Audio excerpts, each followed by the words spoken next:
With that story now, it's almost the Easter weekend, and with lockdown being a thing of the past, thousands are expected to be making their way to different provinces. But with the damage caused by the KZN floods, travelling might be difficult for some. Let's get an update now on the N3 toll route from the operation manager at the N3 toll concession, Tanya Dugra. Thank you very much, Tanya, for your time here on eNCA. Of course, you know, a lot of people are quite worried about what's happening in KZN. We've heard from the South African Weather Service that they're expecting more rains over the long weekend. How's the N3 doing so far? Good morning, Maseko, and good morning to all your viewers. Yes, the N3 toll route is definitely being affected with heavy rains and rainfall pretty much throughout the entirety of the route, but I'm very happy to report that the route is open to traffic.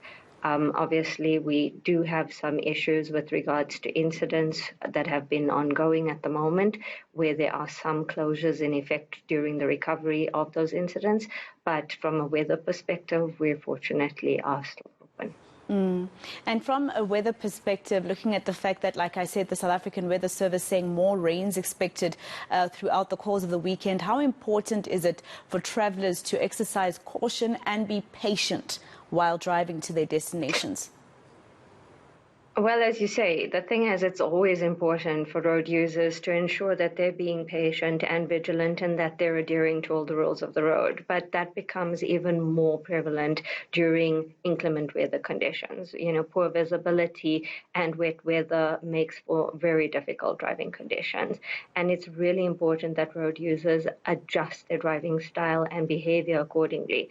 And that means slowing down, increasing your following distances, and very importantly, ensuring that their headlights are turned on so that they're visible to oncoming traffic, as well as to the vehicles in front of them, particularly when overtaking. I want to go back to the point you made earlier on, saying that the weather has definitely affected the N3. Exactly how badly affected were you? We know the N2 is slightly starting to collapse. We haven't heard that at all about the N3 highway. So how affected were you by the weather? Well, we've been impacted in the sense that there's been an increased number of incidents, crash-related incidents, mostly I think that can be attributed to the weather and road users not necessarily adjusting their driving style. Fortunately, the N3 has not been impacted in the way that like the N2 was.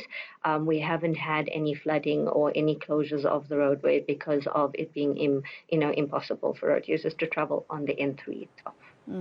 I believe historically the N3 has seen about 2,500 vehicles go on it per hour during the Easter long weekend. Are these the type of statistics you are preparing for the long weekend?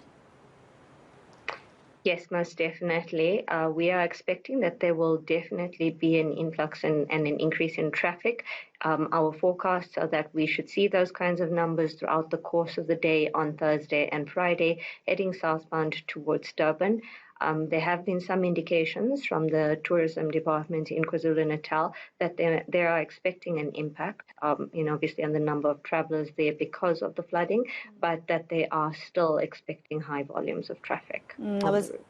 I was actually going to ask you that, Tanya, if there's any concern from you as the N3 toll concession in terms of, what you would usually expect during the Easter long weekend. Of course, we've seen what we've seen in KZN, 60 people dying, and government says we're still counting. And the South African Weather Service warning that we should actually postpone traveling if we can, saying that there's more rain expected. Are you concerned at all that there won't be any travelers or that there'll be more accidents due to people forcing themselves to travel during these bad conditions?